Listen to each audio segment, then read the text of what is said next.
Death stories developing as we came on the air this afternoon. The suspect in Saturday's early morning stabbing in Oshkosh made an initial appearance in Winnebago County Court today.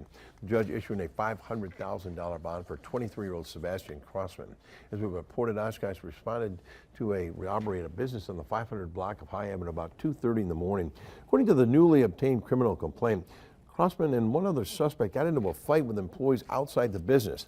A witness told police that he believed he saw Crossman hit the victim in the chest, later learning Crossman had actually stabbed the victim. The victim was taken to a hospital where they later died. Crossman is now facing one count of first-degree reckless homicide. He's scheduled to appear in court again next week on Wednesday. Time now